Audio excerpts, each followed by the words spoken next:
Which the depth, like you said, is just insane. I think there's some people in Georgia Tech's dugout who say there are guys who aren't in the lineup today Right. that other ACC teams would like to Fair. have in the heart of their order. So ball one to Caleb Daniel as Cooper McKenzie, I think, had a little bit of trouble there getting the ball back to Jacob Turner.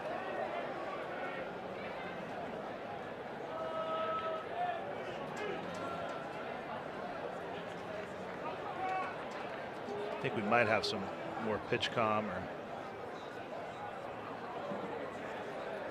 Yeah, looks like it. And now it's Jacob Turner having trouble with his wristband.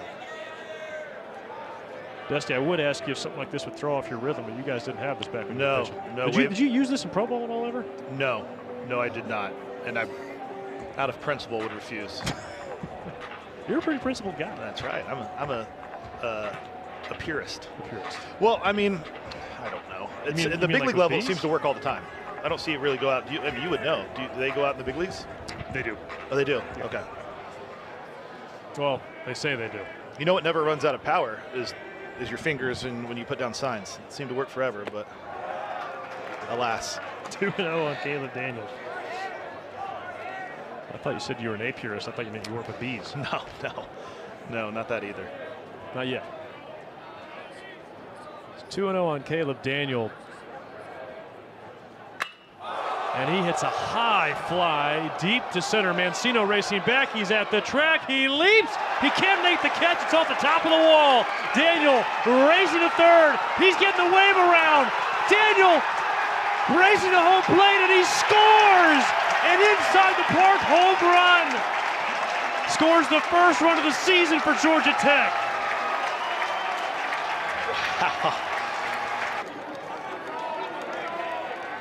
He missed out on opening day last year as under the weather, but gives Georgia Tech their first run of the season on an inside the park homer. And now a little jam job floated into center field. Mancino can't get there, and a base hit for Carson Kearse on the first pitch. And I think this is what you're going to see. Why, if you're the starting pitcher, Jacob Turner, the one when you get to 7, 8, 9 in the lineups to kind of come up for air, allow yourself to reset a little bit. You just can't do that with this lineup. You see Daniel put a really good swing in that one into center, and then Kearse, that's just kind of what he does. He's a tough out, fights off every pitch, definitely gets jammed, but strong enough to muscle it out to center. And here's where it gets dangerous, right? That lineup flips, Advincula to Burris. You got to be really careful to navigate this. I beg your pardon, that was on a 1-0 pitch. And that's important because before these last two batters, and Caleb Daniel and Carson Kearse, Jacob Turner had thrown 7 consecutive first pitch strikes. He'd been getting ahead. And yeah, I think that's been a key for him, to your point, Wiley. You know, especially against this lineup, if you find yourself getting into 2-0, 2-1, 3-1 counts, and you're forcing it back against the wall, and you have to throw a fastball over the heart of the plate, you know, it's going to be a new baseball. I've actually really been impressed through, 2 frames with Jacob Turner. Stuff's pretty good. All 3 pitches in the zone. Haven't seen a ton of the breaking ball, but that fastball changeup combo is tough. And now a bunt and a chance for Turner to make a play. And he does. Good poise against the speedy Advincula. Kearse up to second, 1 down. Yeah, and how many times have we seen that exact play? The pitcher fields it, stands straight up. It doesn't have the feel or the ability to field his position that well. Really good job. It almost looked like he looked like an infielder. Stays down, kind of flicks it over to first base. It's such an easy, looks like such an easy play as a pitcher, though. Think about it, you're throwing every pitch to the plate at 92 mile an hour. It's hard to have that feel. And he's working from the first base side of the rubber as a righty. So falling off the other way from where Advincula dropped that down. Burris pops up the first pitch, right side. Seidel taking charge, makes the catch. 2 huge outs on 3 pitches. Yeah,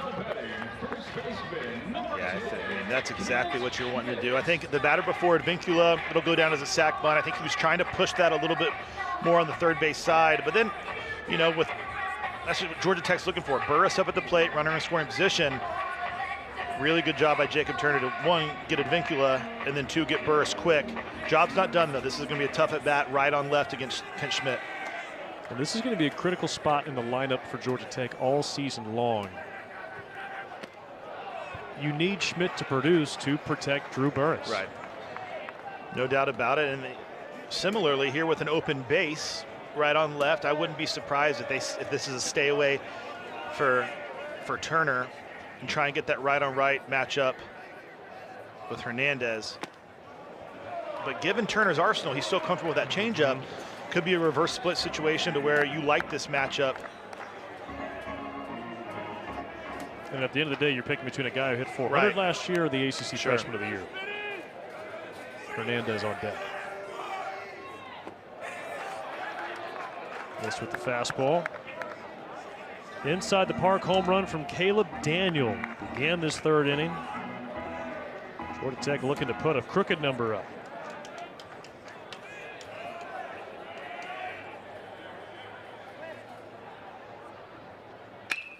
Schmidt drives the ball deep left, racing back Chopin. It's over his glove. One hop off the wall.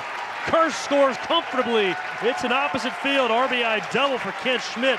2-0 Yellow Jackets. So Turner tries to go to that changeup. I think left it a little bit up in the zone because of that. Hit him, elbow. Yeah, kind of ran up and in. Look at Herney.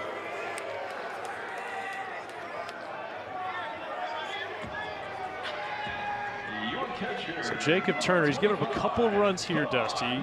Taking on some water, but you're not sinking yet. This is a big moment in this game. Yeah, and this is where it feels, and I think it's a really well-timed visit by Kyle Halleck, or not even Kyle Halleck, looks like it's the catcher, McKenzie going out there just to slow him down a little bit.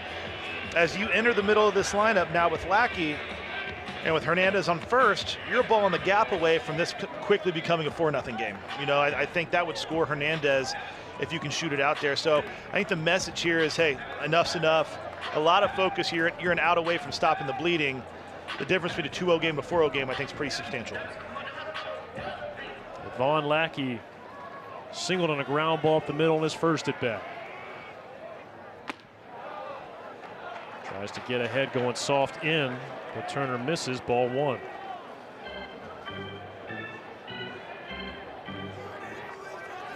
Yellow Jackets averaged over 8 runs per game last year. That was second in the ACC. And a pickoff throw. Hernandez got a little flat-footed there. Good play by Birchmeyer to reel that throw in, though. Yeah, and I didn't see where Birchmeyer was lined. I think that was a timing play. I think trying to catch, get that cheap out to get out of the inning rather than having to, go after Lackey. Yeah, I think he was playing on his hip, and that's a timing play often given by the catcher, right? The catcher will drop. The growth from his freshman year to his sophomore year, ERA dropped by 2.5 runs. The inning total nearly doubled. And for Tate, I mean, that's the real question. Can he get deeper into games? 80 innings for the record was the most innings for a Georgia Tech pitcher since 2021, and Brant Herter now with the Detroit Tigers in their bullpen. But could he get you close to 100 innings? Right. That's one of the keys in college baseball. If you have guys at the top of the food chain on your pitching staff chew up innings, that puts a lot less pressure on some of the lesser arms. Right, and everyone then kind of falls into place. Getting to a 3-game set makes a whole world of change and difference come Sunday, right? Because you haven't had to use those bridge pieces in the bullpen. And if you look at Tate McKee, I don't know if the stuff has gotten a ton better. The stuff's always been good. I think it's consistency. He's learning who he is on the mound. Maybe a little bit more any pitch, any count. But it's just a matter of getting these innings under his belt and starting to really learn who he is on the mound. Well, this is the 11th hitter he's faced. He's thrown just 2 first pitch strikes, so he's had a little trouble getting ahead, but clearly he's been able to rally so far. He struck out the side in the 3rd.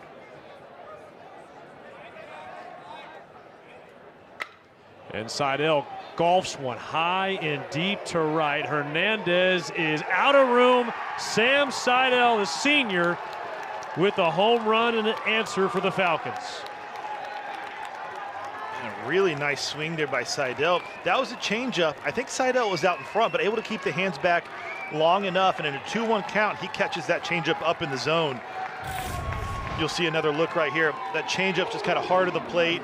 Fooled him a little bit, but because it was up, Seidel put a really nice swing on it and got enough of it to drive it out.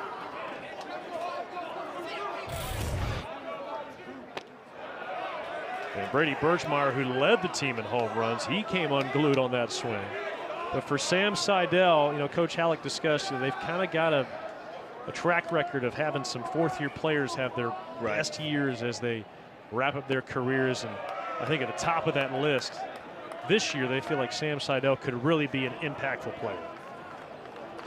I think the last 3 outs of this game, or last really 2 outs of this game, between Turner getting out of that inning and then the quick answer by Seidel, you know, kind of felt like Georgia Tech was getting ready to roll a little bit. And now it's a 2-1 game. They have their best hitter at the plate, and the hitters count here. Really good answer by Bowling Green. And McKee gets ahead with the off, or evens the count rather. And that's the one I was always afraid of. Yeah, change up, kind of floats up. He got away with one there with a take. 2-2. Through the front door again.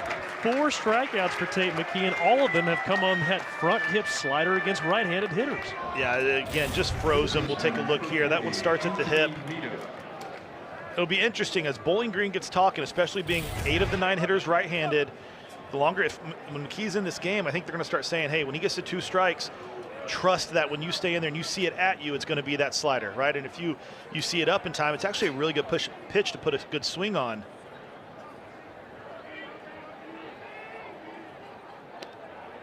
Mida, one of 2 left-handed hitters in the lineup for Bowling Green. Good call. We had a little bit of a snafu there with the lineup where we were missing the cleanup spot. Yes. I said they had 8-2 earlier. Thus, I forgot to label it as left-handed. Yeah. Makes 2 of us.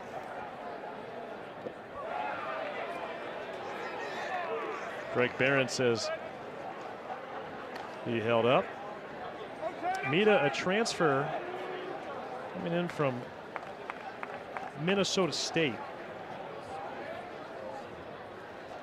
Pitches .208 last year with 1 home run. Made some fine plays at third base today so far. Yeah, you always wonder, you know, how often has Bowling Green been outside the spring? You know, and they looked really good in the infield so far today. They've made some slick plays. And Mida comes up empty. I beg your pardon, he transferred in from Mount Olive. Excuse me. But like you said, Dusty, I mean, they haven't looked like a team that's been indoors all winter. No, they've been sharp. Swing and a miss. And a throw down to first. Are these? No, he is out. Okay. Saying catcher's interference? On the backswing, made a catcher interference? I think that's what he's signaling. But for me, that's Tate McKee's best slider, right? I know he's got a few punch outs on that front door, front hip one, but for me, when you get that against a lefty, that tells me you're really finishing it. You're out front, you're working over top of the ball, and the break is a little bit more depth. That's what he's going to need, especially as the lineup starts communicating a little bit. Let's see as he stays in the game if he starts using that as a finisher against right-handers as well. Well, he has struck out 5 of the last 6 hitters. Only one he didn't strike out was the home run from Seidel. And there it is again, trying to go. And that's okay for a lead, right? Because it's an 0-0 count. Hitter's probably sitting fastball, trying to steal a strike. But you see the profile and the shape of the pitch. The one to the lefty before, and Mida was that downer one. Did you feel like as your college career went along that you had a better feel for manipulating your breaking ball? Yeah, I think you learn. You know, it just takes time and reps, right? And once you get in a really good groove, it's almost like you have 2 different release points in your mind. You go to one for a strike, and then that's the one that we saw very similar to Mida, right? He's out front, and again, the profile and the shape becomes way more down versus just side to side. And there's a time and place for both, right? At 1-2 here, if I'm McKee, I want to be very careful that I don't throw the one that hangs up in the zone. Good. And that might even miss there. Right, exactly, especially 1-2. Right, now that it's back 2-2, you want to be a little bit more on the plate, but you know, it doesn't have to be a slider. He's had that good 2-seamer arm side. After you've walked the hitter out, I wouldn't be shy about going back in. 2-2 misses a touch low. When you talk about those 2 different breaking balls, Dusty, did you have a mental cue you would use when you were throwing each one? I mean, how did that kind of play out? More of just an aiming point, right? Okay. So I would trust. I always win if I want it for a strike, catcher's top left shoulder. If I wanted it for chase, I was trying to throw as hard as I could on the white plate. Missed inside, ball 4. First walk today for Tate McKee. And now Paulie Mancino, who had an 11 pitch at bat, gets his second look at Tate McKee. So it's all just, you know, and we've seen it some 4 hitters in a row with McKee where it looked like he finally got in that rhythm. He had the release point for each, throwing it for a strike, throwing it for chase. And then the last hitter, I think, trying to go back to it, just couldn't find that same release point, backed up on him a little bit. Mancino takes ball 1. You know, and I thought for the longest time with 2 strikes, right, you had to throw the one in the zone. You know, you didn't want to walk them. Then I learned as I got older, they're swinging at it because they think it's a fastball. You know, I wanted to throw it with as much conviction and make it look as similar, and then that last bit, I would try and throw it even for chase sometimes, especially in professional baseball, on the plate, even sometimes in a full count. There's an open base. You know, there's a time and place where I wanted to look as much like my fastball as I possibly could. A little bit of a rewiring, too. I imagine for most of your amateur career, exactly. you're thinking to yourself, well, why would I walk this guy? He's exactly a high school hitter or even a college hitter, but you get the pro ball, some serious guys up there. Yeah, I kind of had that. I had a coach, Sal Fasano. He's, you know, professional hitter, like, you know, sometimes a worse hitter doesn't set you up the same way. You know what I mean? They're not seeing it the same way a really good hitter would. A lot going on. Yeah, well. You're telling me. Enough to drive you crazy out there.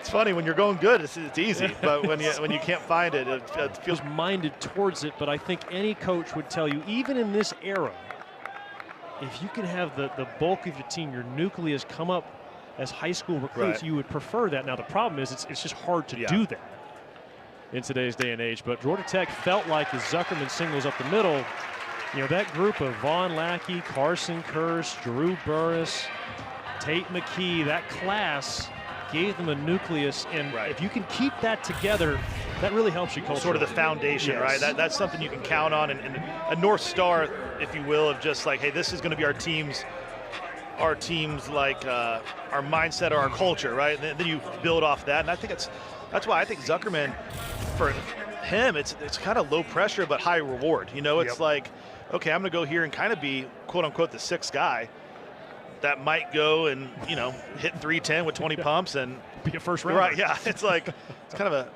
nice luxury to have. And Baker rakes one into right field, back-to-back singles off of Jacob Tucker. And I'm sure Tucker, after his offense got him that run back, he was thinking shut down an inning. Georgia Tech says not so fast. Yeah, this is where it gets a little bit interesting, right? That's where everyone is almost everyone in the lineup now has seen him twice. He's going to get to the top of the order again, and this is where the length comes into play, is because as they get ready to flip it, there's guys on base, right? You know, oftentimes that when Avicula comes up at the top, bases will be empty, maybe an out or two, and you're seeing Bowling Green get someone going to the bullpen for that exact reason.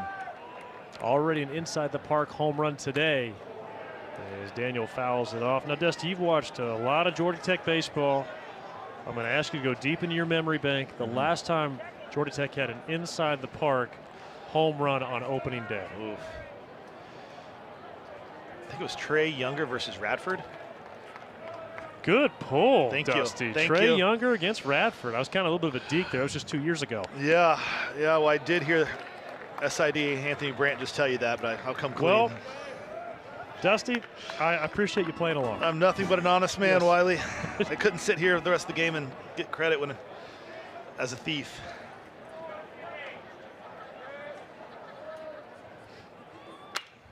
And a blast. Deep center. Mancino's looking up.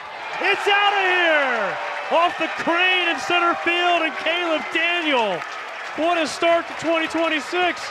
He's 2 for 2 with 2 home runs. And doing it a little differently, right? The first one, he had the ricochet and a little help that required a lot of hustle. This one's probably a better swing. Goes down, and it's so easy to pull it when you go down. He stays kind of middle to opposite middle of the field.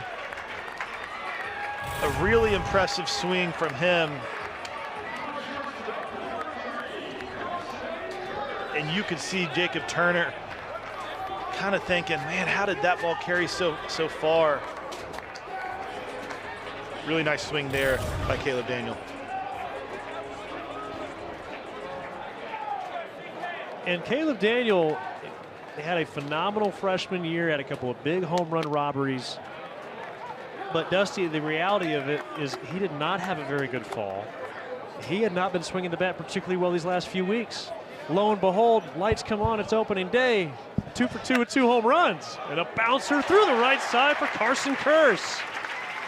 4 hits from the bottom of the lineup to start the 4th. Some guys are like that. You know, it doesn't matter how fall goes, and there's guys on the opposite end where, hey, you're, you know, we call them fall Americans or, you know, heroes in the spring, and when the lights come on, the moment gets a little too big. And I think James Ramsey had an idea, especially with Caleb Daniel coming off the year he had, he'd figure it out. Again, it's nice to have him hitting 8th, right? Yeah, for Georgia Tech, they have 8 hits today. 6 of those 8 have come from the bottom 4 hitters in the lineup. And now a visit coming here for Jacob Turner. There is action in the Bowling Green pen. At 55 pitches with a 3-game series coming up, will they make the change? You got a lefty getting ready for the Falcons. That is Titus Lotz, redshirt sophomore. I think you bring up a good point. With only 55 pitches, I think, you know, if this is your best arm, I think you're going to try and stretch him a little further. It's a slippery slope, though. You know, you're top of the order. This will be Advincula's 3rd time seeing him. Guy on deck's not any easier. So it's almost one of those things that you may try and kind of sneak the cheese past the mouse and see if you can get him through this one, you know, at 65, maybe run him out for 1 more and just try and get it together. Well, part of this, too, is a doubleheader tomorrow. Right. So that I don't think you can afford to take your starter out at 55 pitches no matter what the situation That's a great point, you know, because it's very unlikely you're going to throw a reliever on both games, right? Yep. So it kind of shortens that bullpen.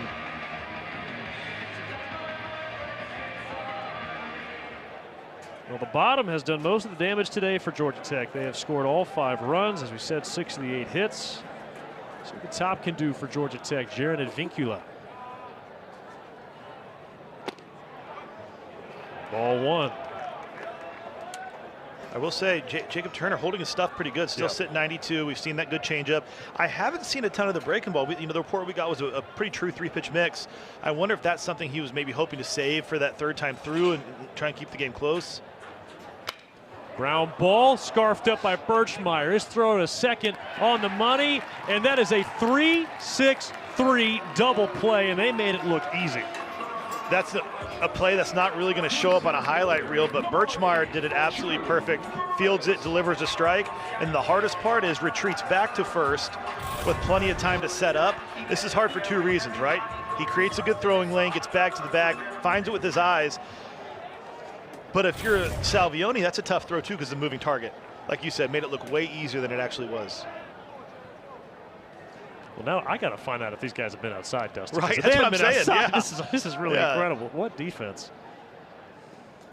And Drew Burris is hit. Fastball up and in.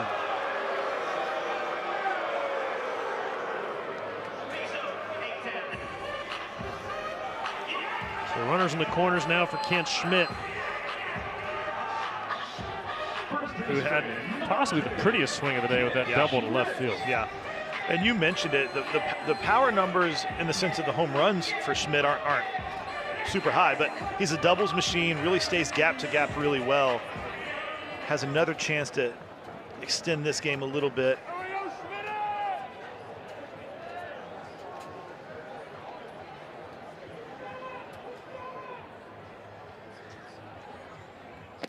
On the eve of opening day, most players might have a little trouble sleeping. I asked Ken Schmidt how he slept last night. He said, oh, terribly. I said, I couldn't fall asleep. My alarm was set for 9 a.m. I said, oh, you're really getting after it here in your college years. Right. I said, I woke up at 7 a.m. I was just buzzing. How did you sleep the night before, whether opening day or your first start? Yeah, no, you're just so excited. You know, so much goes into it, and it's a long fall of, you know, off-season workouts and all building towards this, right? It's such a build-up to, and especially with this team, with the expectations where they are. I think at some point you just got to play the game. I'm sure that's where they're at.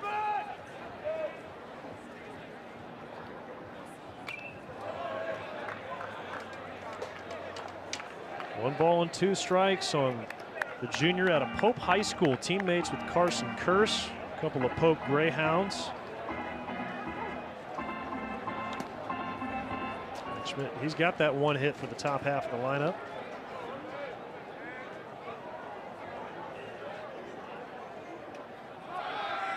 There goes Burris, throw down from McKenzie. Gets flagged down. Nice pick from Vinny Salviano. I think he might have tried to deke him a little bit there. He deked me. Yeah, I was going to say, it might have worked on you. I think he picked it and they made it seem like it got away from him. Let's see here. Yeah, a little bit. Trying to see if you can get Burris meander off that base a little bit. But we were just talking about with Jacob Turner, that pitch count, and if this is going to get away from him, it has a huge double play ball. Yep. All of a sudden, you're right back in it, right? I know you've given up a 3-spot this inning, but a chance to get out of this inning under 65 pitches would be huge for that length that you're trying to get out of him.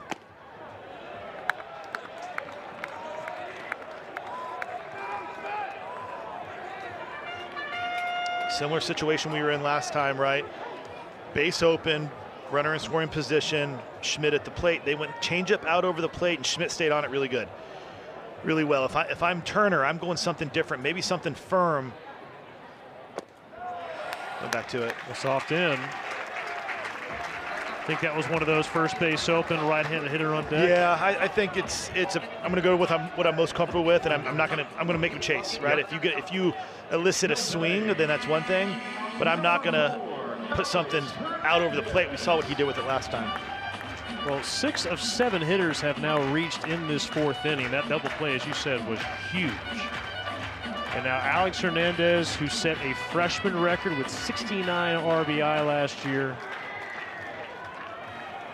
coming from Forsyth Central High School. Good block, yes. McKenzie behind the plate. Really good block. That's a tough one. Right-handed breaking ball, right? It's going to your arm side away from the glove. If he's sliding to his left, a little bit easier because you can corral it with the glove. And you're going right, you don't have that little protection.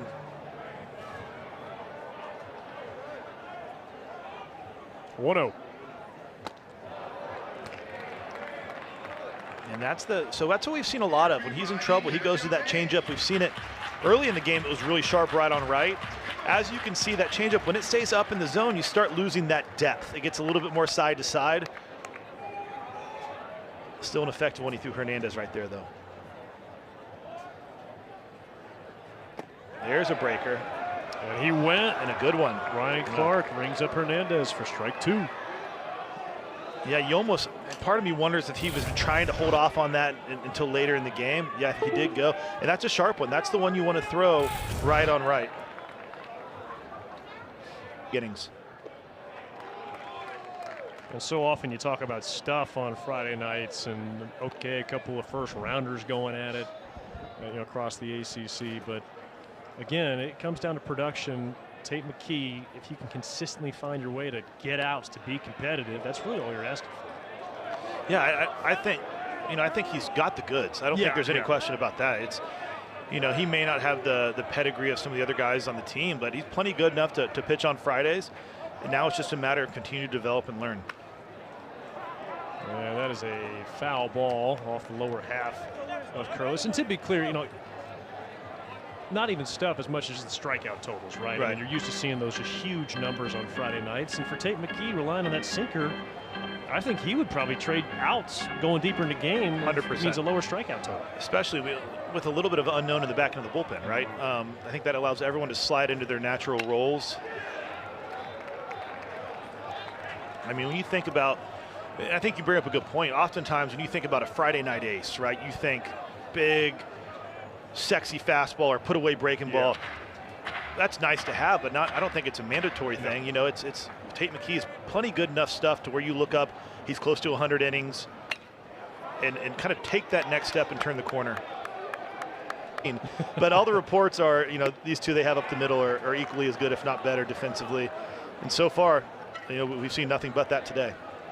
Yeah, Mott Hyde and Connor Justice for the double play duo for Dusty's senior year in 2014 when Georgia Tech led the country in double plays, turned 87. Yes, it was a nice backboard to have, and you got a little bit of trouble. I think we have Brandon Gold at third base, who's a great defender.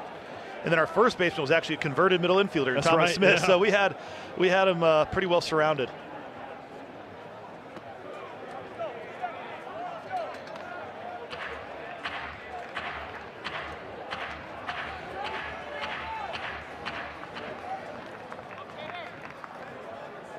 1-2 on Chase Chopin.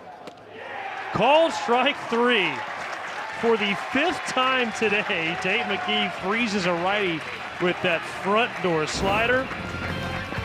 A double play mixed with a strikeout. Another scoreless inning for Tate McKee.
All smiles here on opening day from McNeese Baseball Park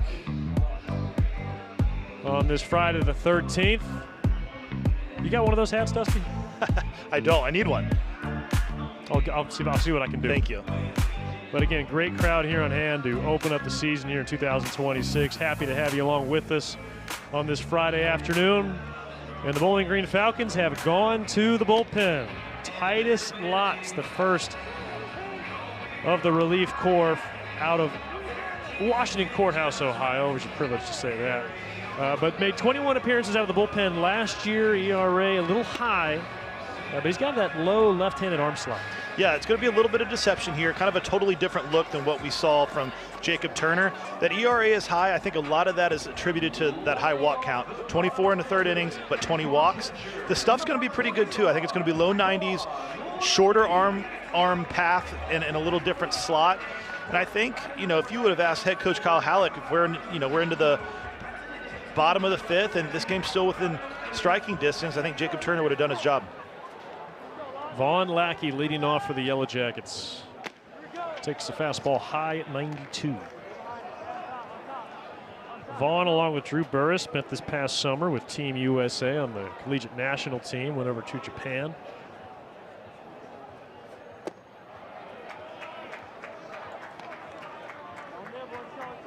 We talked about it earlier, but for a guy who really didn't have any power conference offers until late in his senior year of high school, for him to skyrocket up draft boards the way he has the last 2 years has really been breathtaking. Yeah, I think a lot of that is just kind of a late bloomer from a physical standpoint.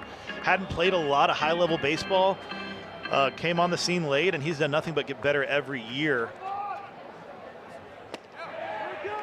And one of the guys that has a pretty good feel in the pulse on the program is the strength coach Steve Tambora. He says he's one of the best athletes he's ever coached, and he's a catcher. I think you could put him almost anywhere on the field and he'd be able to play. And nobody spends a higher percentage of their time smiling than Vaughn Lackey. And how valuable is that over the course of a baseball season to have a positive energy game? Right, especially as a catcher, right? That's kind of the backbone of the team out there, and he sees everybody in front of him.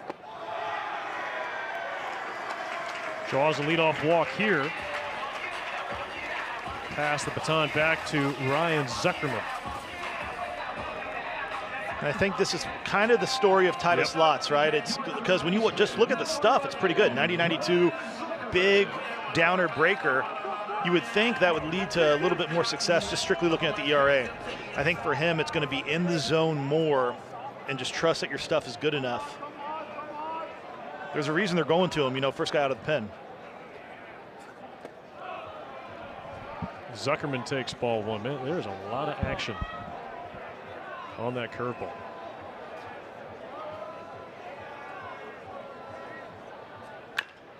Pounded foul, and Zuckerman nearly takes a seat.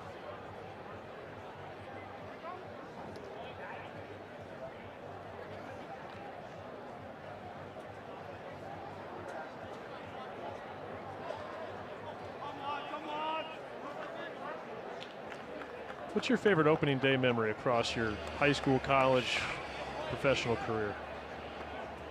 Probably the first opening day of my freshman year in college. Just, there's so much unknown. You're in the back of your mind, you're wondering, how's this stuff play up at this level?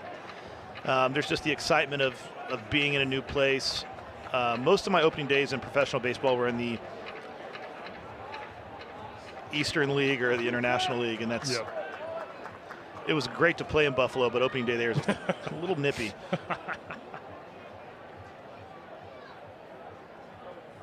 1-1. So opening day your freshman year, that would have been 2011? 11, correct. Against Kent State? Yes, sir. Mark Pope starting for Georgia Tech? Friday night. Remember who started for Kent State? I do. I didn't until I got here today. How about head coach for Bowling Green, Kyle Halleck, was the starting pitcher that afternoon for Kent State, and now 15 years later he brings the Bowling Green Falcons as the head coach on opening day. Halleck did not make it out of the fifth.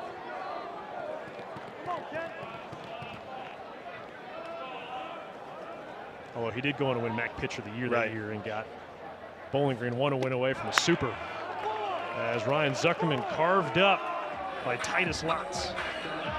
And I have to assume that's the other side of Titus Lotz, right? So, when he's in the zone, the stuff's really good. You saw that curveball he went to a few times, backdoored one for strike 2, and then expands it a little bit on a back foot curveball there. Just nothing Zuckerman can do with that. Even if he hits it, it's probably off his shin again or into the dugout. Really quality pitch there by Lotz. What do you think of Will Baker's walk-up song there? That's your guy, Kid Cudi. It is. Now, you're from Ohio, which is where Kid Cudi's from. Exactly. Will Baker, he's from down under, down in Australia. So look at Ohio. They recognize the whole everywhere. Yeah, yes, yeah. Exactly. Ohio versus everybody. That's right. I've seen those T-shirts. I need to get you one. Right after I get you that hat. Yes. Complete the ensemble. Baker, exactly. Baker 1 for 2 today. Laced a single in right field in his last at bat. Came around to score on Caleb Daniels' homer, his second home run. Daniel waits on deck.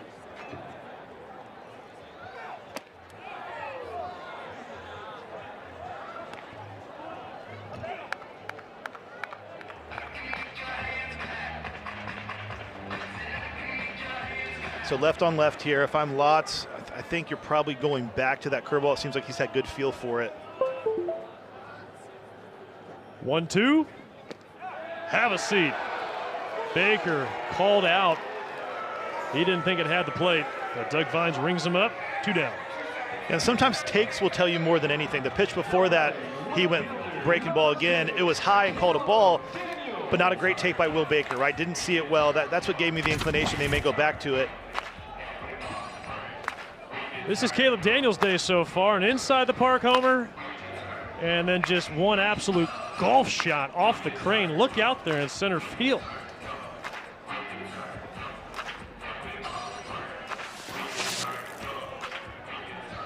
And now James Ramsey, a little offensive conference here. I think this is probably a little game plan, right? So another left-handed hitter in Caleb Daniels. James Ramsey probably just, communicating to him based off that last at bat, right? Whenever Lotz has been in trouble or wants to make a pitch, he's gone to that breaking ball, especially left on left. You have to wonder if that conversation is changing the approach a little bit for this lefty up at the plate now. And Caleb Daniels saying, hey, if you see that ball up early, that may be a good one to take a swing at. Not often you see an offensive conference for guys who hit 2 home runs on the day, but I think that speaks to Lotz. And he drops the curveball in for strike 1.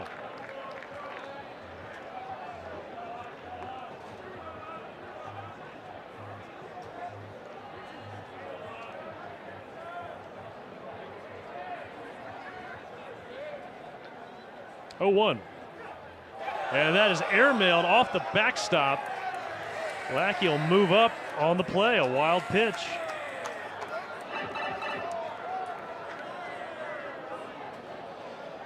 Yeah, I think just try to reach back for a little more. And that's, when you've thrown so many curveballs in a row, sometimes you lose the release point a little bit or the feel on the fastball. And while that was a big miss, don't get me wrong, it's not the worst thing in the world, right? So now you went fastball. It was up. I'll give it to you way up. But I bet he pairs back to that curveball here and kind of commits to that throughout the at-bat. Another fastball. That was a good one out over the plate. Ball and 2 strikes. Bowling Green trying to keep this game within reach. Caleb Daniels driven in 4 of Georgia Tech's 5 runs. A chance to drive in another here. Lots 1-2. Good take.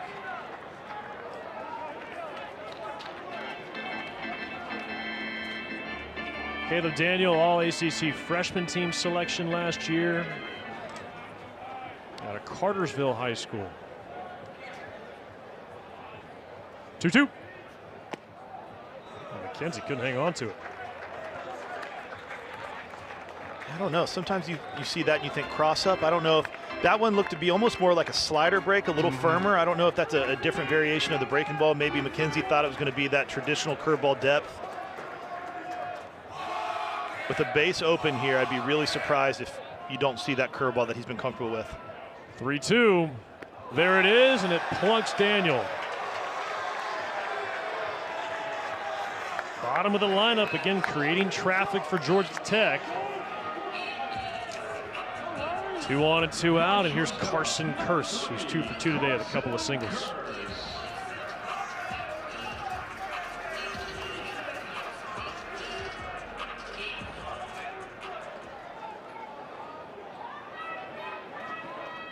Kearse now in his junior year, and he had some numbers offensively that jumped out at you, 20 doubles.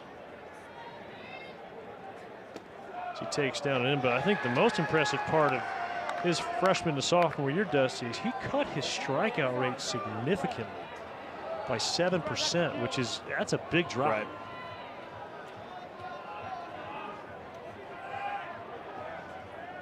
One-oh.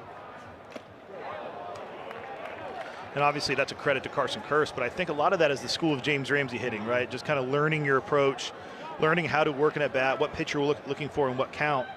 That's where he really excels as a coach, and from the offensive standpoint especially. 1-1. Beautiful 12-6 right in there for strike 2.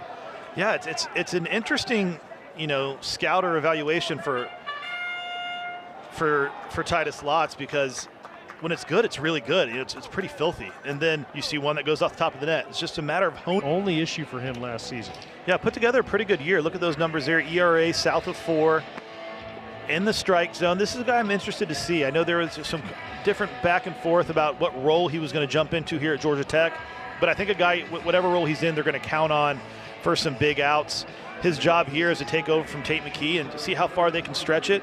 As long as he's rolling, I think he'll be in the game. He's a guy over the course of the season. I mean, obviously, you'd love to just have the same weekend rotation Sure. the whole way through, but wouldn't be shocked to see him with a few starts here and there at some point.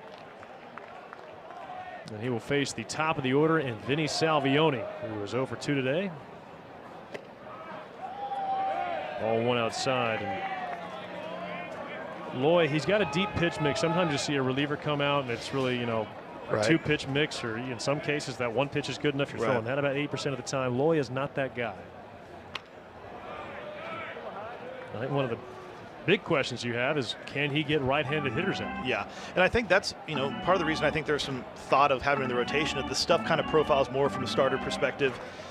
The report is a little bit of any pitch, any count, has some really good feel for a breaker, repeatable delivery. But against a righty, we'll see what he goes to. Good heater in there. That's right. So the radar gun's only going to register 87 on that one. But because he can move it in, move it out, and it seems to have a good feel for pitching, sometimes that can play up a little bit.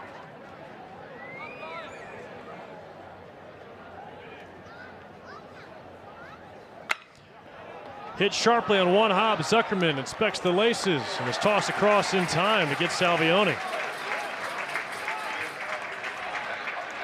Nice play right there by Zuckerman. Oftentimes you see those big guys on the corners. It's hard to keep your footing. Makes a good stab going to his glove side. Stays balanced and makes a good throw.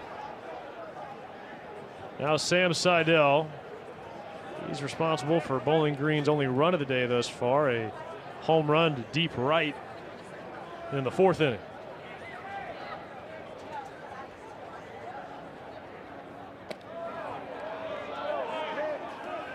Any pitch, any count. That's right, and I think that's what you're going to see, especially left on left. You talked about, I think he's comfortable there. Against the righties, we'll see how that breaking ball plays. Another one.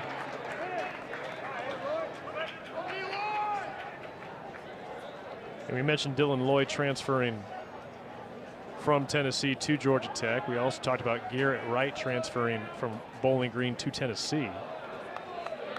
I don't think either of them expected that their head coach, Tony Vitello, would be making his way over to San Francisco to manage in the big leagues with the Giants. How about that? Yeah, crazy.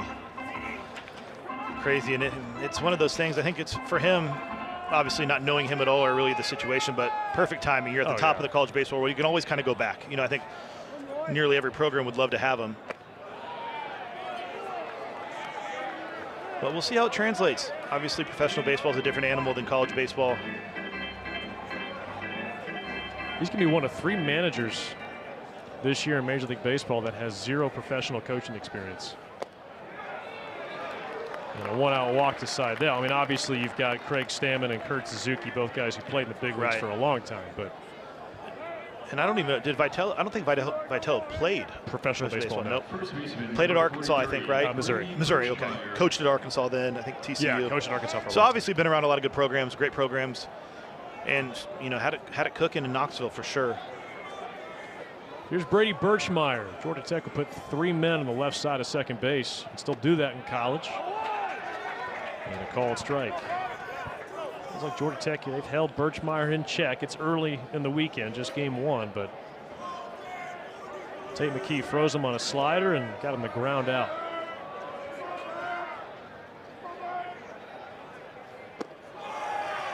He's taking some big hacks. 0-2.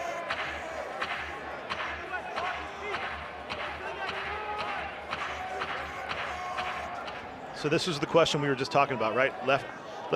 Lloyd being left-handed against a right-hander here. 0-2 count. We'll see how he tries to go at him. If he's going to looks to be comfortable with the off-speed pitches. There goes Seidel, and a one-hopper into second, a stolen base. And that's something you see often, right? Loy is so focused on the hitter, especially as a lefty. Seidel's got a few looks at him, picked up a tendency or a tempo. The minute Loy lifts that right leg to come up to the balance point, he's taken off simultaneously. Kind of get a little head start, and you just play the numbers game. Hope he doesn't pick when you decide to go. Not to mention 0-2 count, good candidate for a breaking ball. So runner in scoring position. Birchmeyer bounces one deep in the hole, speared by Kurz, throwing against his body. One hop, but Birchmeyer beats it out, and now Bowling Green's got a couple of men on.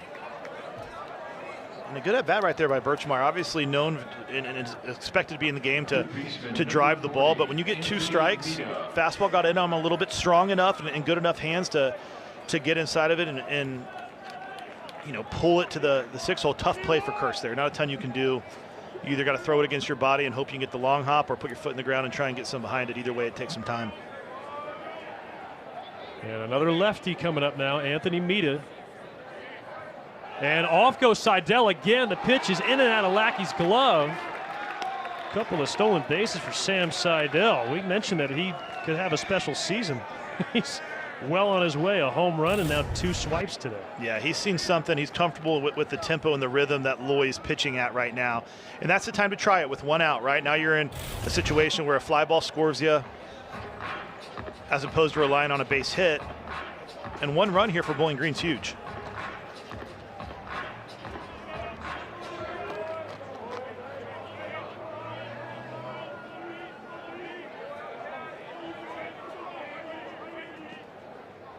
Loy's 1-0. Popped high in the air, well foul, 1-1. And Georgia Tech, we mentioned during Birchmeyer's at bat, they had 3 men to the left of second base. Now it's 3 men on the right side as Kurz has set up shop with his heels on the center field grass. So if I meet it here, I'm going to try and stay through the middle on a breaking ball if he gets it. Huge hole at shortstop. Going away. And obviously the school of thought for Georgia Tech is probably going to be pitching soft left on left. Hope you get him out in front, put it on the ground. You've got that side of the field covered. Easier said than done, but as a hitter, if I meet it, like I said, I'm going to try and let that breaking ball get deep and just try and shoot it to that side of the field. There's such a big opening there. You don't have to hit it as hard as you possibly can. 2-1.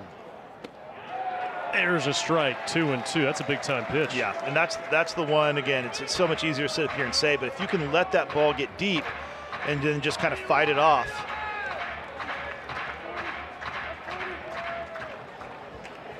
Runners on the corners, 1 out and a 2-2 count. Loy strikes him out. Slow breaking ball, and Mita couldn't get a piece of it. And that's a really good pitch. Even if he takes it, he might get the call, but that's one that comes in looking like a strike for so long. Good sharp bite at the end. So Loy with his first strikeout as a Yellow Jacket. He's got his eyes on a scoreless inning now with Zach Horkey at the plate. Redshirt senior.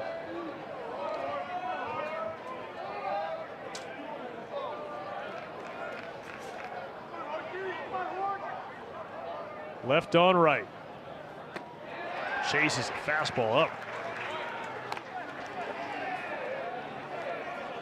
And we talked about the velocity being high 80s, but we have the data back here. What we call the induced vertical braid is near 20. So he has a lot of good ride and carry. That would tell you an ideal you pitch at the top of the strike zone. It's really hard for the hitter to get on top of. Called strike 2. And that's right where you want to be with that type of data on your fastball. Top of the zone. Again, it's 87, 80 on the radar gun, but the perception is it's a good bit firmer. It almost feels like it's rising on you. Trying to ride that top rail. 0-2.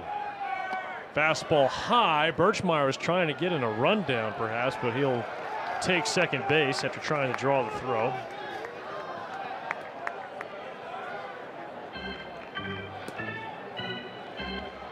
I think Georgia Tech with 2 outs and 2 strikes, happy to concede that right there. Don't want to. You make that throw down to second base, then you have to facilitate that rundown.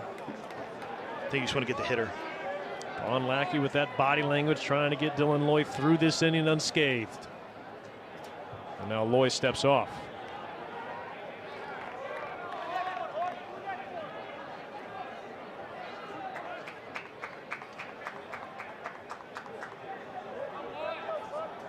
Who you want at the top of your lineup and allows everyone else to kind of slide down a little bit. And I think without him transferring in, right, who hits leadoff? Do you slide Burris up there? Do you maybe put a Caleb Daniel up there? I don't know. It just seems like with him entering the lineup, everyone kind of takes their natural spot a little bit easier. He did not have a natural fit for the leadoff spot. And he wears one right in the back. So Advincula is on base. And here comes Drew Burris, who was hit by a pitch in his last at bat. Titus Lotz. It's been hit or miss so far for him. In fact, Georgia Tech has put just 1 of his 30 pitches in play so far. He's picked up a couple of strikeouts, hit 2 guys, walked another, and then got a ground out of the hitter's choice from Carson Kearse.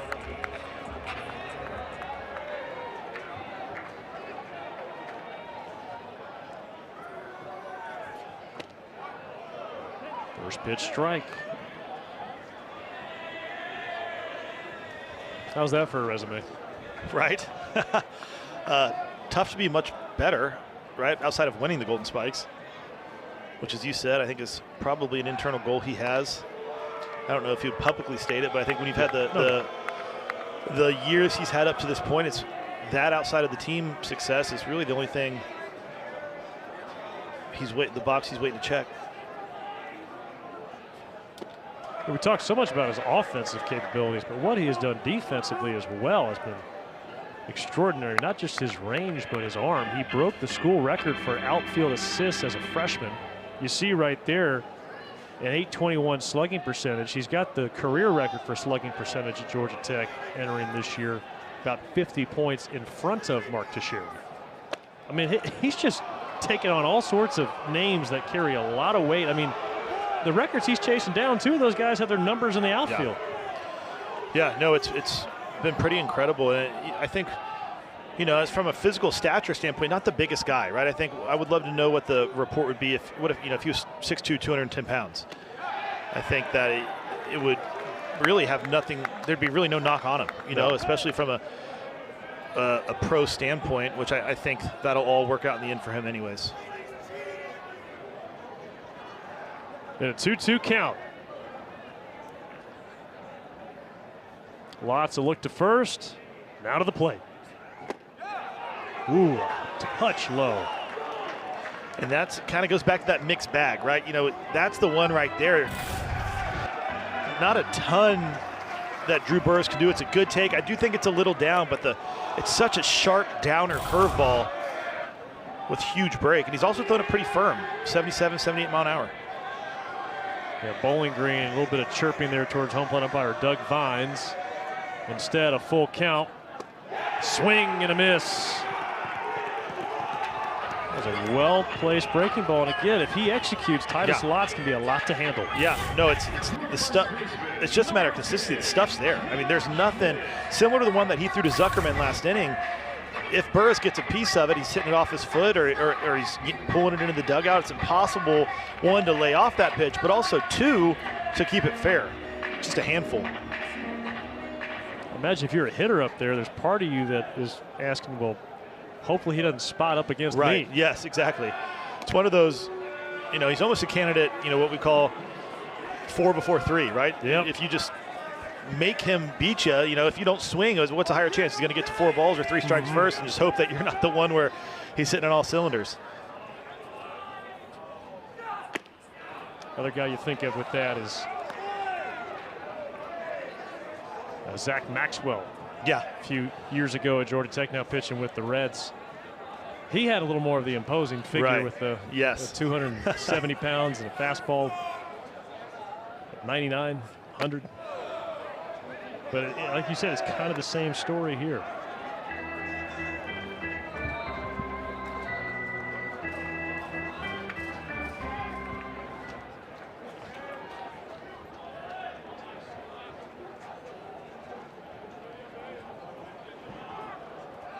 There goes Advincula. The pitch is called a strike. Throw down way late.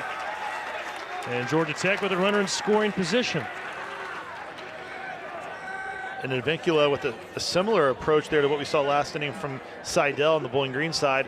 A lefty gets into a little bit of rhythm, starts focusing solely on the hitter. The minute they lift that leg, he's going. Gets a great jump. That's not even close.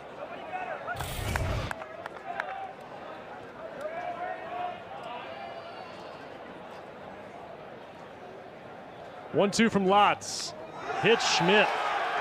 Georgia Tech, they have had to wear some today. That is the 4th hit batsman. 2nd of the inning for Bowling Green pitching. You can see a little bit of the frustration there from Lotz after the pitch. See if we can get a look at it. That one just gets away from him. I think he's fighting the same thing. You know, as a pitcher, you're wondering, you know, why I throw 3 out of 4 that are absolute bangers right where I want it, and then that 4th one just gets away from you. You know, and the misses seem so big. Fighting his delivery a little bit, maybe a little quick with that front side, yanking out of there. And I shorted Georgia Tech. They've been hit 5 times. 3 from Lotz and 2 from Turner, the starter. And ball 1 on Alex Hernandez, who's been fairly quiet so far. A couple of ground outs, a hit by pitch. This is an area where he thrived last season. Look at that RBI total, lead the team.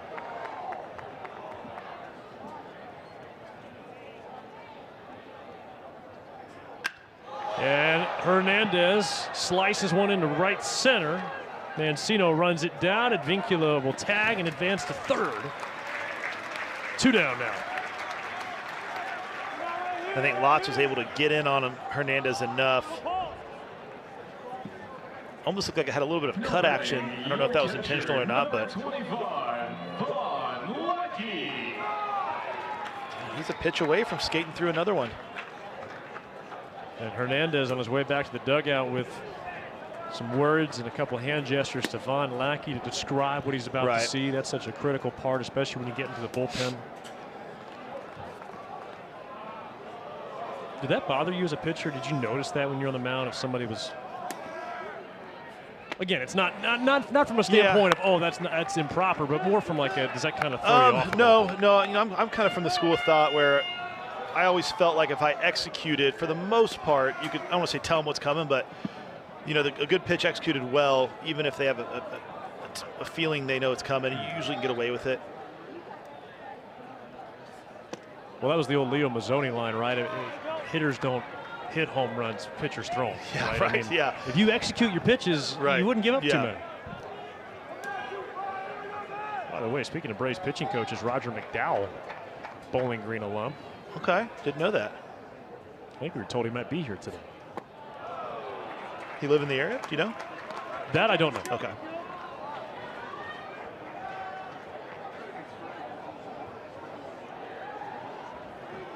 John Birdie.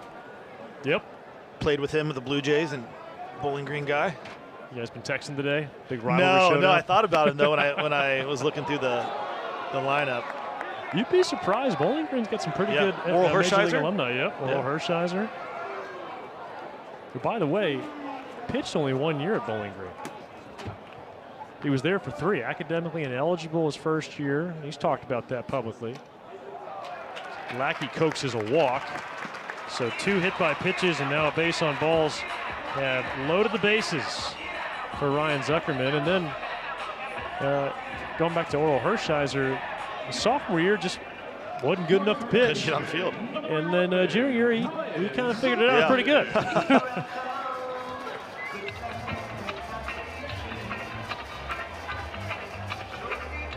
So Ryan Zuckerman, a couple of strikeouts, a base hit as well. And looks like Bowling Green might be going to get a righty. Yeah, pitch count climbing a little bit for Lotz. You see him getting close to 50. See if he calls for him, but I think that's the matchup they want here as they're playing with fire a little bit. Well, you hit the nail on the head. Lotz, he faced 10 men. 8 of the 10 didn't even put the ball in play. He struck out 3. He hit 3 and walked a couple. So that is kind of the story, but I mean, you can understand why it is so tantalizing with him on the mound, because if he locks it in, that is a serious weapon. Yeah, and a really uncomfortable at bat. You know, we saw the stuff, and I think that's why even with he may be talking his way into staying in this thing. Yeah. Opening day, you're already down by 4. Maybe this is an opportunity to give him a shot. And it looks like that's exactly what Coach Halleck's going to do. So here we go. Conversation, I imagine, when, you know, I'll give you one more. This is it, though, right? You 2 outs, trying to find a way to get this guy, and then we'll make the clean swap as we get into the 7th. But this is a big moment right here, right? I know they're up 4 runs, but tough matchup, left on right, bases loaded with a guy with a lot of juice at the plate. You want to be careful here if you're Lotz. And Zuckerman takes a half-hearted swing as he goes around on the curveball. He was looking for that first pitch fastball. Yeah, I think selling out for it. I think part of the reason maybe that Kyle Halleck was willing to stick with him is go back to that last at bat when Lotz faced him. You know, Zuckerman didn't look great, tied him up with that same curveball. I'd be surprised if he got off that pitch given the way that Zuckerman's been seeing it through the first at bat and a half here.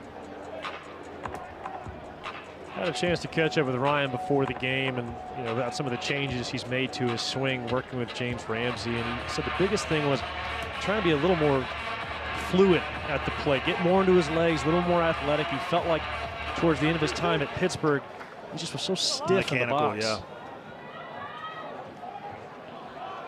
Behind in the count, but the bases are loaded. Zuckerman takes ball 1. And that's a good take if you're Zuckerman, right? That's the same one you punched out on last at bat. Very similar to the pitch you swung over, right? I think it's just trusting your eyes and what you see. Try and make him work that pitch up in the zone.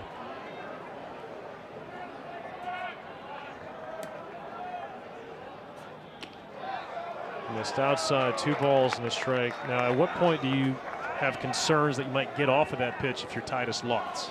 Yeah, I think it's pretty obvious that he's committed to it, right? You know, I think if that's your best pitch and that's maybe even the one that you have the most confidence in throwing for a strike, I'm committing to it and living with it. There you go. To your point, Wiley. So he goes fastball now. Now you got yourself in a little bit of trouble, right? 3-1 for a guy who doesn't have, maybe your best command today. Yep. Your back's against the wall. Now you have to get in the strike zone to beat him. Yeah, so pretty much is whatever pitch you think you can throw Yes. for a strike. Here comes the 3-1. High, ball 4. Missed with the fastball, and a run is forced in. First RBI for Ryan Zuckerman. Leaves the bat on his shoulder. I know the way you throw is the way you throw, but when it comes to cross-firing, is that something that anybody would ever teach or try and get you out of? I think it kind of develops once, like you said, you have a natural way of throwing, then, maybe you tweak it a little bit of kind of getting that stride foot maybe a little bit more closed. A lot of guys who can really spin a breaking ball like to step a little bit closed. You can kind of work against your front side a little bit, something to pull against. In the same way, with guys who can really run and sink the ball, sometimes will stride open, allow your hand to get inside the ball a little bit. So I think it kind of develops and takes on its own mind as the more you throw. But Papacek's got some funk here. It'll be probably, as you were saying earlier, an uncomfortable at bat. He's going to face at least one lefty here, and Will Baker. Caleb Daniel waits on deck, another left-handed hitter. Papacek from the third base side of the rubber feathers in a first pitch strike. Yeah, and that's that slider. I had a feeling he was going to probably be comfortable throwing that given the delivery that he has. And that slider's a little different because he's got the lower slot, really horizontal break. It's going to start as a lefty, almost like in the other's batter's box. There's another one.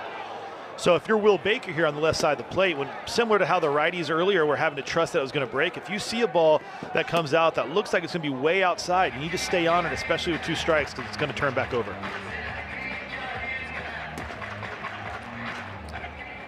Georgia Tech 1 run already in thanks to the bases loaded walk to Ryan Zuckerman. 0-2 off the cap of the bat. That's a squirrely roller foul. Some English on that one.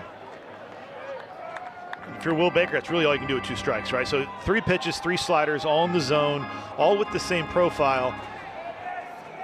If Papacek has it in the bag, it'd be a great time to try and sneak something hard in. I think it'll either tie him up or freeze him. You don't want to flirt with the outside of that plate too long. Comes soft in. And that's a good miss, especially 0-2, right? And he's made it very clear, similar to what Lotz was doing. When he needs to make a pitch, it's been that slider, right? Even right on left. 1-2. Punched foul in the air. So he goes fastball there, and you see Will Baker just defensive, right? I think he was also sitting slider. Because it's only 87, he's able to throw those hands last minute and stay alive. I think that's the right approach if you're Will Baker, right? You're committing to the pitch that you know he's comfortable with, which is that slider. Now you just got to see it up over the plate. Inside, 2-2, and on that last pitch, Paulie Mancino was racing from the right center gap and shuffling all the way over to the left of second base. Looked like he was set up on Baker to pull, and now he's playing him more straight up.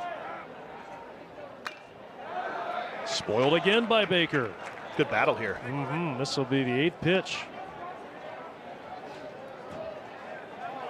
And both of them a little bit of wry smiles there. Yeah. I mean, that just tells you the thrill of opening day, right? You've been waiting 9 months to get into one of these battles. Who's going to blink first? Both guys enjoying it. Another 2-2. Liner, right field. That's down for a base hit. Schmidt scores. Here comes Lackey dashing home. It's a 2-run single for Will Baker. And Georgia Tech has blown it open. And Wiley, this might be my favorite at bat of the day, right? Everything we were just talking about, fights off some tough pitches, some really good takes, sitting slider, fights off a few fastballs, then gets that slider out over the plate. Because Papacek has been that same pitch, right? Starting it off the plate, finishing it on. Baker saw it enough times where he had a really good idea of what it was going to be, then finally gets the one out over the plate and doesn't miss it. Really good piece of hit and a nice at bat there by Will Baker. I also don't think there are many catchers who score from second on that line drive. Yeah, I was watching the Ramsey at third base, see if he's going to send him. I think if he threw it at the stop sign, I'm not sure if Von Lackey would have listened either way.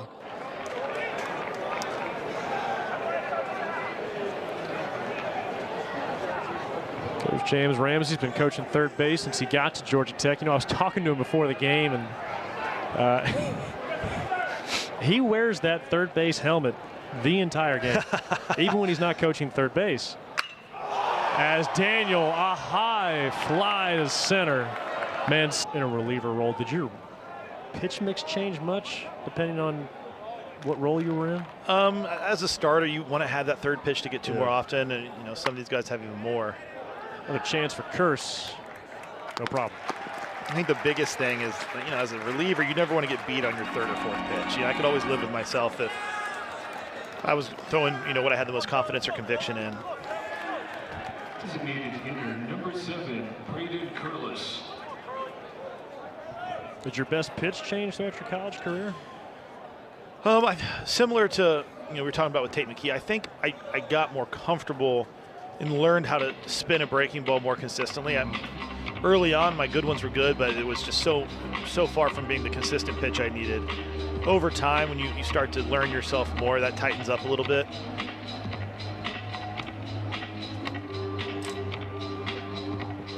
After you get a ground out like that, Dustin, you have a mound visit. This feels like it might be called from the dugout trying to buy some time. Yeah. You know, opening weekend, I think obviously the priority is winning. Georgia Tech looks up at the end of the year. If they get where they want to be, he's going to have to have contributed in a big way, whether it be in the rotation, in the bullpen, middle relief, kind of a stretch guy.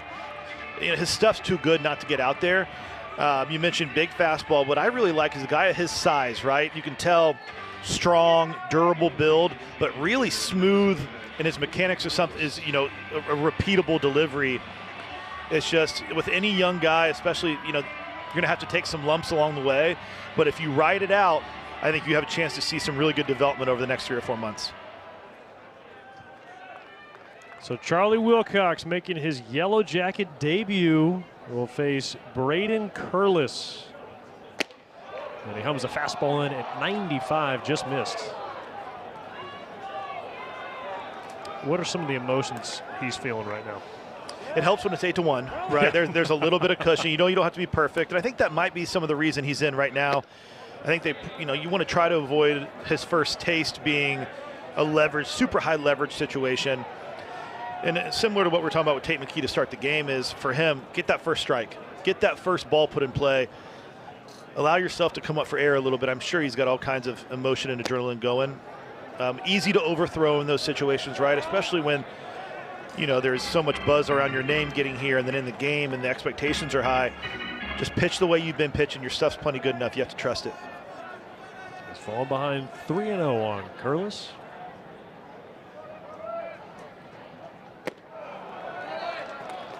Four-pitch walk. Well, I've got to imagine it's nice working with a guy like Vaughn Lackey.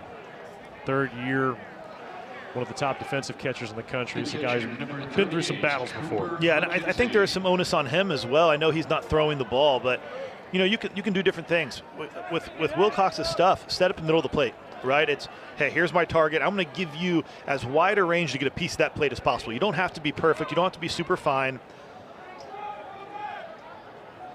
And a young arm like Wilcox, right? When you get the belief and the buy-in from a guy like Vaughn Lackey behind the plate, you know, okay, if he thinks I'm good, well then I guess I think I'm good. You know what I mean? It's one of those things that can start to snowball and really give you some confidence. Right now, he just got to get that first strike in there, and then I bet he finds his groove. There's Lackey, middle of the plate. There it is.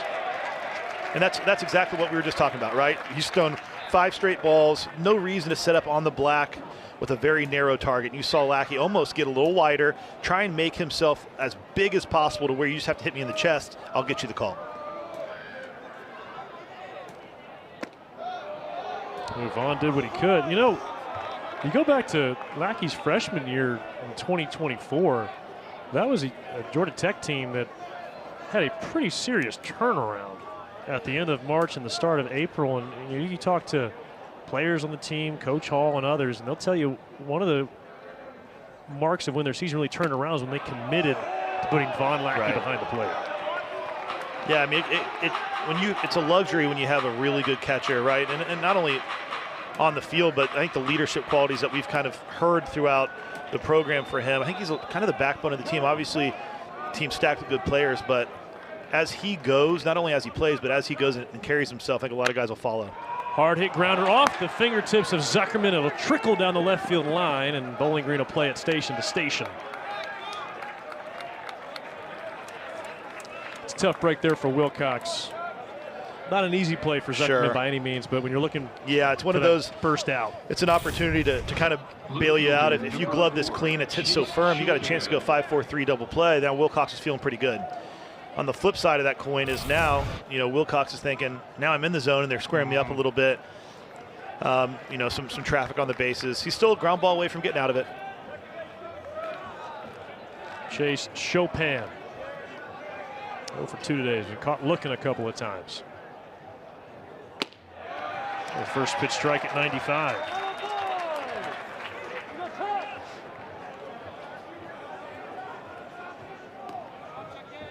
"6'3", 220 pounds, out of Santa Rosa Beach, Florida. Charlie Wilcox making his Yellow Jacket debut. You can see that breaking ball. I mean, spin rate way up on that.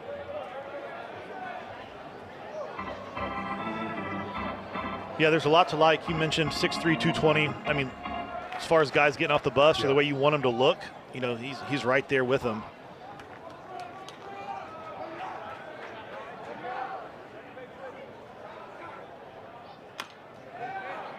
Two strikes on Chopin.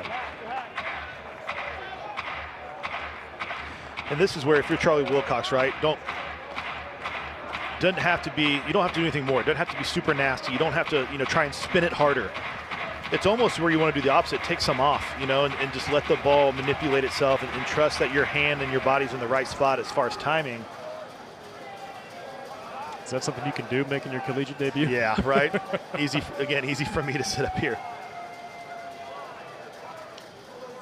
Swing and a miss. Oh, that was filthy. And the first out of Charlie Wilcox's career is a strikeout. Yeah, that's the good one right there. Look, comes in, strike the ball. You can tell by the swing plane right there for Chopin. Swinging at fastball plane, thinks it's a fastball, is committed to that, and you get that good sharp dive. Now Vinny Salvioni.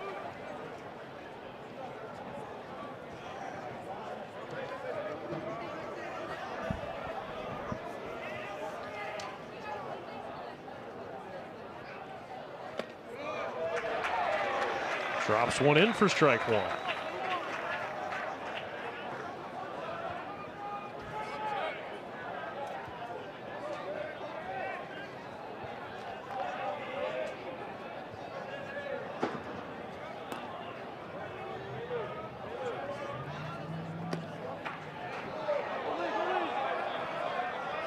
Wilcox part of another top-rated Georgia Tech recruiting class, and when you look at the pitching, there's some quality arms up and down, but there's kind of three that stand out for you: Charlie Wilcox, Jamie Vicens, and then tomorrow's Game 3 starter Cooper Underwood, who was drafted by the Brewers and turned down over 7 figures. It's a group Matt Taylor's pretty excited about, and getting our first look at one of those three right here. Worked hard to get him on campus. Wilcox fires the 1-2. And a fly ball lifted to left. Daniel racing over. He can't get there. It'll drop in for a base hit. And coming in to score, Braden Curlis. It was a tough break there for Wilcox. He got the soft contact, but it was put in the right spot. Yeah, had him fooled, had him way out in front. To Salvioni's credit, stayed in there long enough, even though he was fooled. Off the end.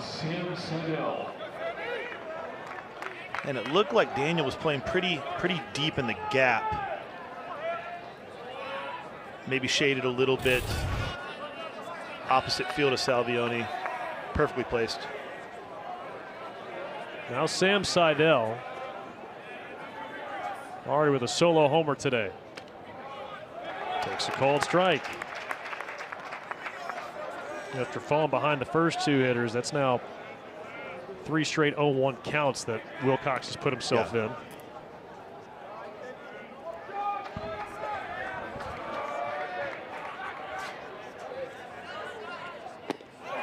chews him up there, back foot breaking ball. 0-2.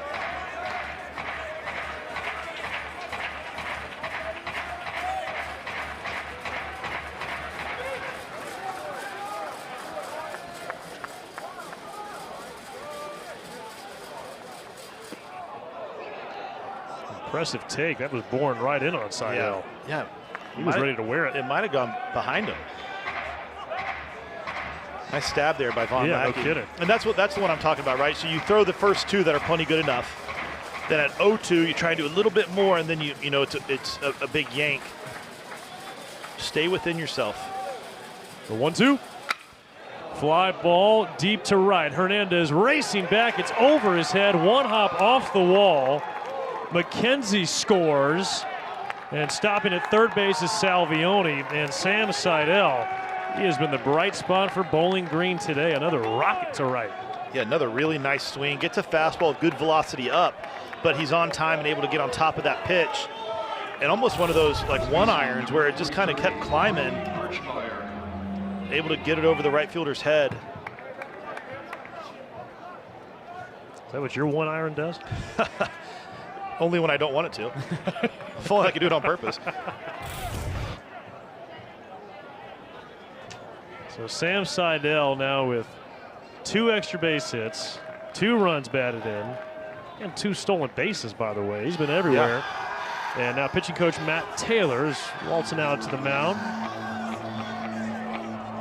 And for Wilcox, you just feel like you were so close there. You had Salvioni fool, but he drops one in. Right. Then he had 2 strikes on Seidel, but couldn't finish him off. Yeah, and we've talked about kind of what Georgia Tech is going to need out of Charlie Wilcox throughout the year. And of course, you never want to give up runs, right? No. But I think half the battle here is just kind of dipping that toe in and trying to get through this inning. You know, get that first one checked off.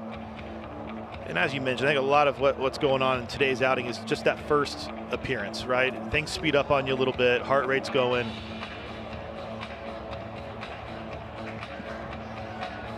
But yeah, really good swing there by Seidel. We've seen him tattoo a couple tonight, obviously the homer, and then that one with a good fastball. You know, showed good bat speed, quick, short swing. He's stepping right at the right-handed hitter, and that slider goes so horizontal with that slot. Could be really effective against right-handed hitters. Burris, a blast to left. Coming in is Chopin. That's an impressive read right there. Yeah. It's one of the toughest balls to read out there in the outfield. Yeah, I think anyone will tell you that. You know, it's one, you almost have to throw the brakes on and hope that you don't overrun it. All right, it's time to answer the trivia question there, Dusty. Okay. So again, who hit the 1 home run back in 2014 when Georgia Tech swept Bowling Green? Your answer? Elliot Barzilli. That's a good guess. No, not right. It's not the right one. Spinkola. Spingy had 6 home runs in his 187 games played, but he clipped the Falcons. No, also led the ACC in hits that year. Yes. Yeah, he had a great year that year. Spingy. Good for you, man. One time I ran into him at breakfast. I kind of asked him, all right, so what fuels the ACC hits leader? He had a bowl of tricks, like 3 pancakes, a pile of syrup on it. There you go. This doesn't surprise me. It's my kind of diet. Oh, so he might have had the worst bedhead on the entire team. Mop. Every morning it was just chaos. Yeah. But outside of that, great guy. Yeah. Ended up being a really good player for us. Yeah, no kidding. I think Barzilli had one at UVA. I was trying to go around the field, and I think Barzilli started to start that season, ended up transferring to TCU. 2-0 on Kent Schmidt.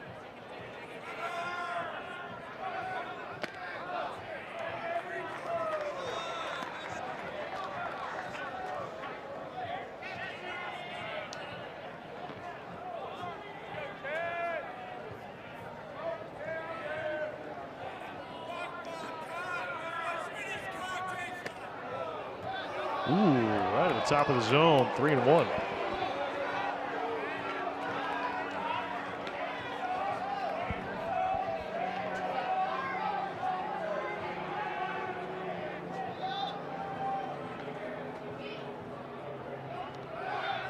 Off goes Advincula. The pitch is a called strike. Second stolen base of the day for Jared Advincula. That'll be an interesting trend to follow for this Georgia Tech offense this year. They are so talented and plenty of power, but James Ramsey, since he's been a part of the offensive strategy, they like to run. And Schmidt lofts one high in the air to left. Chopin streaking over. Doesn't get there in time. One big hop into the Yellow Jacket bullpen.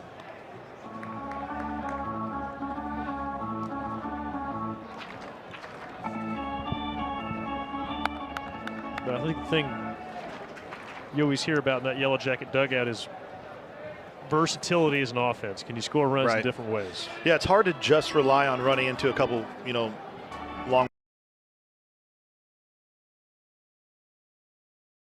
top. We talked about, Von Lackey can really run. And those guys at the bottom, I think, will run enough, be able to manipulate bunts enough to where I think they plan to have a pretty good balance.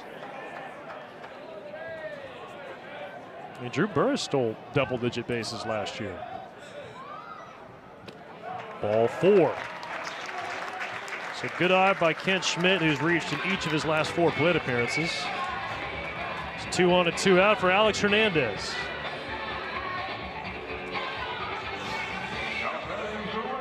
Hernandez been pretty quiet tonight. 0 for 4. But as you mentioned, this is kind of where, last year he made his hay, and with runners in scoring position, it seems like he was always coming up with a big hit.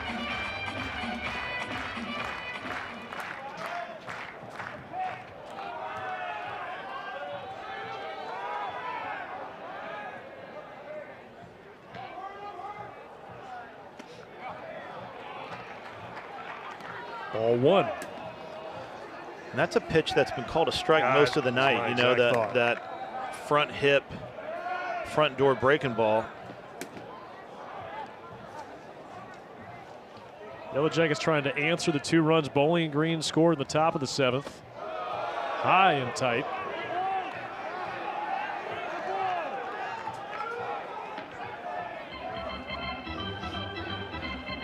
Kind of feels like this has been the story for the Bowling Green relievers. I thought Jacob Turner did a really good job of being in the strike zone consistently. These relievers, whether it be Lots or, and he called that one a strike. Yep.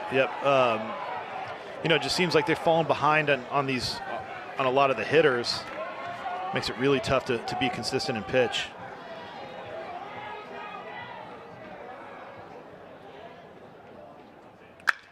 2-1 is slapped high in the air and out of play. 2-2. Your point, Dusty, between Lots and now Papacek, they've faced 17 hitters. They've walked 4 and hit 3 more. So a lot of free passes these last few innings. 2-2 to Hernandez. And he rips one into left field. That's down for a base hit. Advincula cuts the bag at third. He's coming home, and he will score. RBI single for Alex Hernandez. And right on cue, right? We talked about how he always seems to take advantage with runners in scoring position. More of the same right there. Papacek goes back to the slider. Even the pitch before that, Hernandez fouled off, but it was a really good pass at it. This one stays up in the zone. Does Hernandez a little bit of a favor there. Thought we may have a play at the plate. Anytime the outfielder catches it before the runner gets to third, you always wonder. But a good job by Advincula right there. Like you said, cutting the bag. Wasn't even close. Josh is that day in, day out Georgia Tech base running coach, first base coach. And coming from a program like Wofford where base running was, the lifeblood of that program. Hands are getting kind of full over there.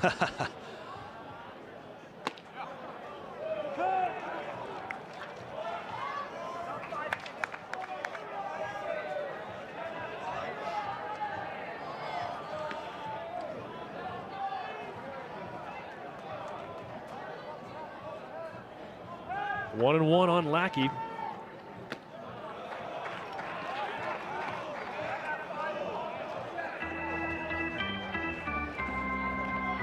What do you got on the gold helmets? I don't know. I need to chew on it for a little bit. It's definitely a different look. Is that the exclusive look, or? No, they will have the navy blue helmets on the road, is what I've been told. Okay. They've got a few options, but the gold making its debut tonight. Something a little different. Yeah. It's kind of a slippery slope. Sometimes, the gold can get a little bit yellow or not matching. It's a tough one to. Strike 7. First place votes. North Carolina hot on the Yellow Jackets' heels. And Georgia Tech, they will travel to Clemson the second week of ACC play. They'll travel to North Carolina as well and host Florida State. So they will face 3 of the next 4 beneath them. And I don't know about you, Dusty, that weekend up in Chapel Hill in mid-April really catches my eye, just given Georgia Tech's offense against the Heels pitching, because Carolina, they've really got some arms stable. This year. Yep. So Charlie Wilcox is back out, and now looks like we've got a pitch timer violation. It's going to be ball 1 on Anthony Mita.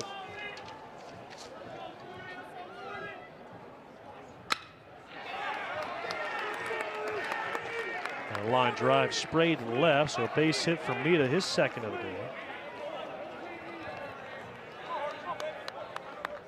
Yeah, I think if you're Mita, they're just kind of sitting fastball, got it middle of the plate, put a good swing on it. Yeah, take a look at this second week of ACC play. That's the opening weekend of SEC play. You've got Georgia Tech and Clemson, and then some interesting SEC matchups as well. First 2 games of that Georgia Tech-Clemson series will be on ACC Network. Called strike. That'd be a rowdy bunch up there at Clemson, Doug Kingsmore Stadium on a Thursday and a Friday night. Is it Thursday through Saturday? Is that? It is. Okay. So you got that sick day worked out? Or? I'll put it in on Monday. I don't know, you did 5-day weeks during the college baseball season. That is just standard. You had Friday off. It's a tough world we live in, Wiley. Somehow you manage. Proud of you. That's right. 1-1 on Zach Horky.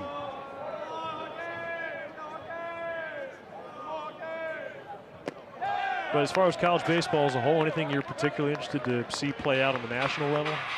I think it's more of the same. I think A&M will be interesting. Yeah, very. See how that goes down.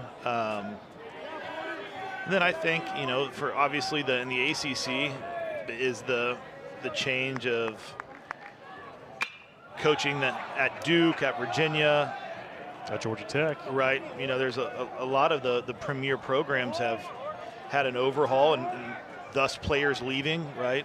You think about Gracia. Those things are interesting to me just because we'll see how immediate the payoff is. Mississippi State, Strike 3 at the knees. Zach Horky punched out. Idea is run Wilcox out there for an inning. Hopefully you get it through a clean one. And that'll probably be the end of the line for him. Try and, like we talked about, get his feet wet and have him leave here feel good about the outing he put together. I want to know on Paulie Mancino. Going back to your point about the coaching changes and players moving on. I mean, Paulie Mancino is an example. A change at Ohio. He goes to a conference rival. Now at Bowling Green. I think it's one of the reasons Georgia Tech is so fortunate to have the coaching change come on the heels of an ACC championship, and it's a transition within the staff. I mean, I don't think Coach Hall could have left James Ramsey a better team and situation. And in some ways, it reminds you, obviously, Coach Hall coming from Kent State, but when he took over for Jim Morris, that was an extremely talented team he took over. You're saying? Yep. And that's just not the landscape today. No. Look at these lineups. 2 on, 1 out for Braden Curlis. He fouls off the first pitch he sees from Wilcox.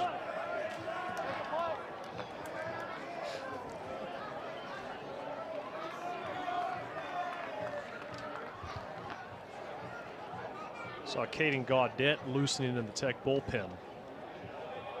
See a well-placed ground ball here for Charlie Wilcox. Popped up. Schmidt have room? No. The other one I'm curious to see is how Brian O'Connor fares at Mississippi State. Right. You want to talk about two distinctly different environments. Right. Yeah, it's UVA to Mississippi State. I think that's also pretty telling, right? Yeah. You know, I'm sure it's in some ways that had run its course up there. He had such success for so long, and sounds like maybe from both sides a fresh perspective wouldn't hurt. But you know, the grass isn't. I'm not saying he won't have great success there as well, but it's kind of an interesting move, I guess. You know, it's like I think a lot of folks would love to be at the helm of Virginia's program. You look at Mississippi State's facilities, that's a pretty attractive job as well.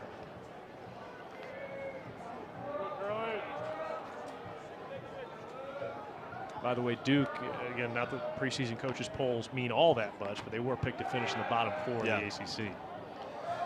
And, you know, I think Pollard's done, I don't want to say as good as you can. They've had a ton of facility upgrades. They've had, I think, more and more over the last 20 years of resources. Right. And it's, you know, when I was coming up, Duke was, I don't want to say the doormat, but it was a weekend you were happy to see come up, you know. And then he totally changed that program. Popped up on the infield. Infield fly rule is in effect. Hurst makes the catch. It looked a little tricky. Right. Just a heart palpitated a little bit there. I might have gotten above the lights. I was wondering if he, not thinking about the infield fly, was maybe going to let it fall, maybe try and get a cheat double play. Probably made the right decision. Just. You mentioned trying to build some confidence. This would be a great chance for Charlie Wilcox to get out of here with a 0 in this 8th inning, facing Cooper McKenzie. And that's kind of the game within the game, right? A ball in the gap here, you don't feel nearly as good as if you're Charlie Wilcox. If you skate through it, it's, you know, it could be a confidence builder.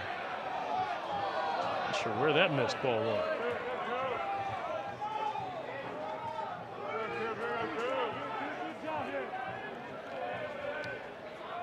Looking at the track man there, that was right on the line. Could have gone either way.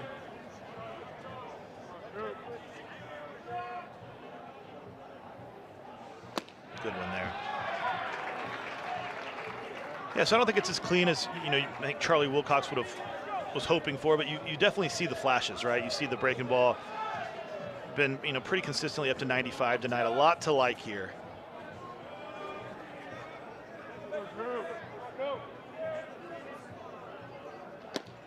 I think most guys making their college debut are just hoping to, when they walk off the mound, the rest of the team's coming with them, right? Right, yeah, exactly. You know, you want to get through the frame. I think that's a good point you bring up. And that feels like that, you know, Ramsey's trying to drag him through it. You know, he wants him to have that experience and feel good about it as well. 40 pitches. Ground ball, bounce left side. Zuckerman's got it. Throw a little off the mark. Schmidt can't get back to the bag. And yeah, they're hanging around to make it interesting. You know, bloop and a blast away.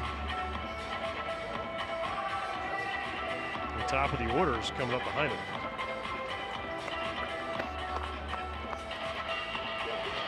And at McNeese Baseball Park, no game is ever over. If we've learned one thing. 100%. Yes.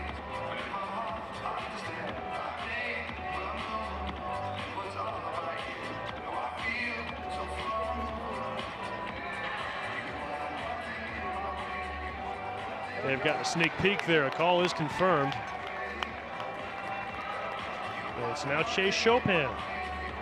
He is 0 for 3 today with 3 strikeouts. Again, stepping in for TJ Tackett, who's coming off a torn ACL. Bowling Green hoping to have him sooner rather than later. Will be a dynamic player for them. Chopin seeing if he can come through with 2 outs. Wilcox with his 44th pitch.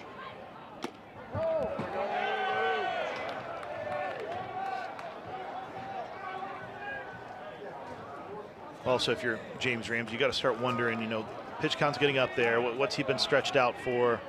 Got to imagine he's getting towards the ceiling. This is inside, 2-0. stuff's ticking down a little bit.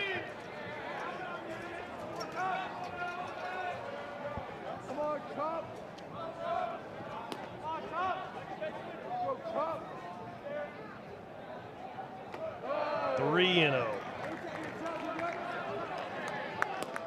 See if Wilcox can dig a little deeper here.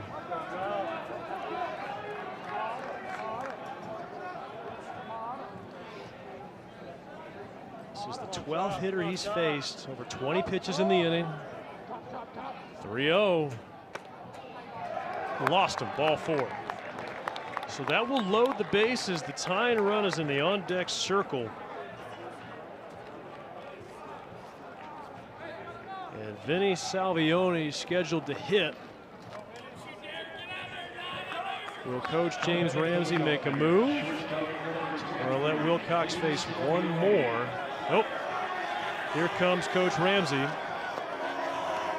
Headed out to the mound. That'll end it for Charlie Wilcox. And I'm sure he's frustrated. You know, Ryan Zuckerman wishes he could have that throwback, but nonetheless.